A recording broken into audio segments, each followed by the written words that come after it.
esquina. E no final da década de 50, atenção, no final da década de 50, Marx vai dizer o quê? Vai dizer que a revolução implica uma época de revolução social. Já está pensando num processo de prazo bem largo. É a partir dessa hipótese que Engels vai escrever discutindo o papel revolucionário ou reacionário dos eslavos do Sul, que se contrapunham, que serviram à reação na Revolução de 48, combatendo, por exemplo, os húngaros e os poloneses. Engels vai dizer, olha, esses caras aí não têm direito à existência estatal, não. São povos sem história. Isso é um outro equívoco do Engels. Um equívoco sério. Você pode dizer que Engels, essa figura extraordinária, não acertou sempre, não. É preciso lê-lo com olhos atentos e críticos. É preciso honrar Hegel. Perdão, honrar Engels. Também é preciso honrar Hegel. Mas, olha, é preciso honrar Engels. Engels foi sempre muito duro nas críticas. Isso vale também para Marx. Há que lê-lo não de uma maneira que gere uma interpretação fundamentalista, talmúdica.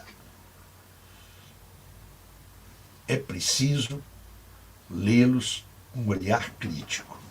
Sob este olhar, hoje, de 2021, a figura de Engels, sob esse olhar, ela se torna mais saliente, se torna mais relevante.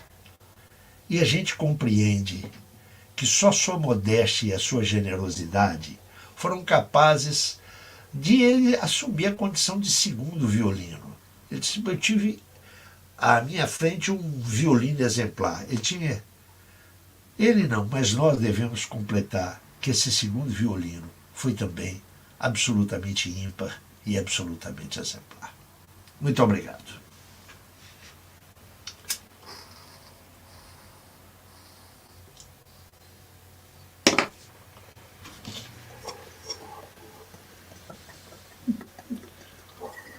Tem pergunta?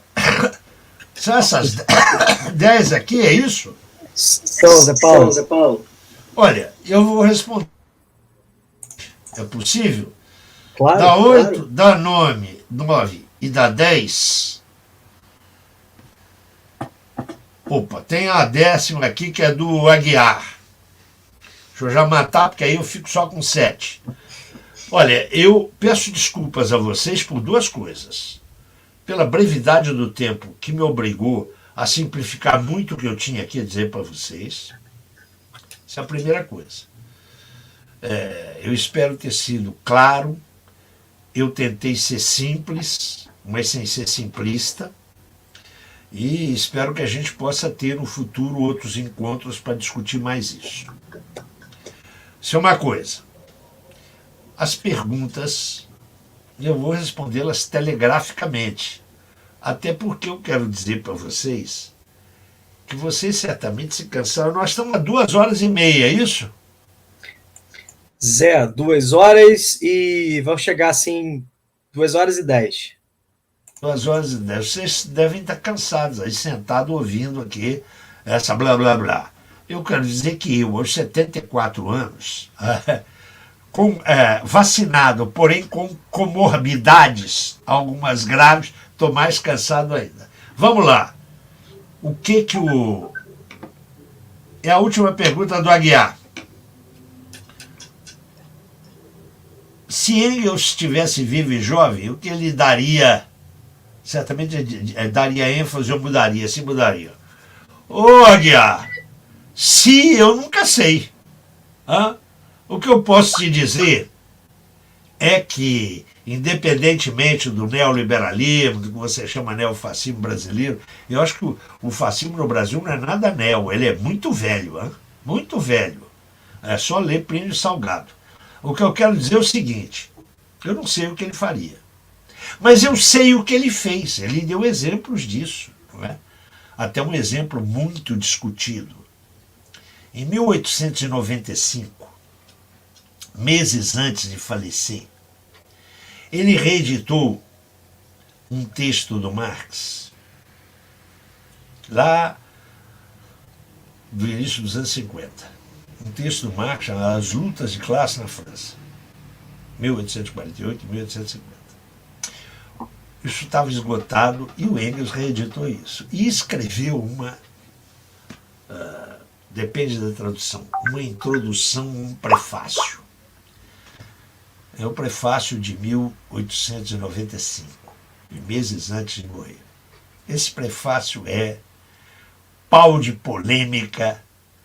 Logo depois da morte do Engels, veio se arrastando. A Rosa de Luxemburgo teve uma opinião, o Lenin teve outra, e os chamados marxistas-leninistas duros olham para o texto e dizem que o Engels recuou, que o Engels virou de verdade um social-democrata, eleitoralista. Eu acho que isso tudo é besteira, não é? O que Engels faz é procurar entender o movimento presente. Para esses leitores, e acho que isso ajuda a guiar, a pensar qual seria o comportamento de Engels, sem fazer especulação, né? É partir de uma ideia do Lenin, de uma tese do Lenin. Indagado certa feita o que era o marxismo, ou respondendo a essa questão, Lenin escreveu: o marxismo é fazer análise concreta de situação concreta. É isso. É utilizar o método, a concepção teórico-metodológica de Marx, para fazer análise do presente, fazer análise do que está aqui. E não ficar repetindo aquelas coisas que a gente está cansado de saber, né? A luta de classe é o motor da história, blá, blá, blá. Tudo bem. Como é que ela se trava hoje? Eu diria que a grande lição que Engels nos dá, até pelos seus erros, é não substituir os desejos pela realidade. É fazer análise concreta de situação concreta. Eu sei que isso é insatisfatório, viu, Aguiar? Mas é só para não deixar de te falar. Agora deixa eu... Isso é do Matheus José Costa Gouveia. Eu não sei se o Matheus está me prestando uma querida homenagem ou se o Matheus está me dando uma provocada. Eu acho que ele quer uma reedição, hein? Pois é, se ele quer, eu acho que... Ô, Matheus, esquece de fazer uma reedição. Eu quero te dizer o seguinte: eu fiz o possível ao longo da minha vida para escrever sem concessões, de qualquer tipo. Mas, às vezes, na luta ideológica imediata, você tem que simplificar as coisas. Esse meu livrinho aí é um livrinho de um esquematismo e de um simplismo. Não, ô Matheus, você já tem coisa muito melhor para ler. Esse beabá aí é um negócio muito na ótica de Martha Harneck. Aprenda o comunismo em 10 lições homeopáticas.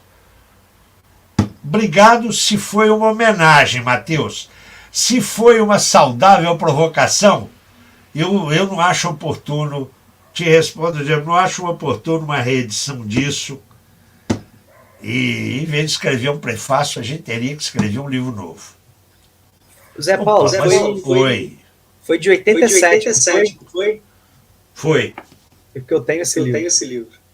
É 86, 87. Olha, se me for... Quero dizer o seguinte, naquele momento, era Gorbachev que estava na direção da União Soviética. E a imprensa imperialista, a imprensa burguesa estava dizendo que o comunismo está acabando, era uma porrada no comunismo. Eu tratei de fazer uma defesa adequada àquele momento. não é? Eu quero dizer, não é? Vocês podem rir. Depois que as coisas passam, rir é fácil, né? Eu apostava numa autorreforma do socialismo naquele momento. Eu até escrevi um livro que tem textos que expressam a minha posição. Esse livro saiu, eu escrevi um ensaio. Bom, mas nada disso é importante. Eu também já fui derrotado pela história. E porque fui derrotado algumas vezes pela história, eu tratei de ser mais prudente.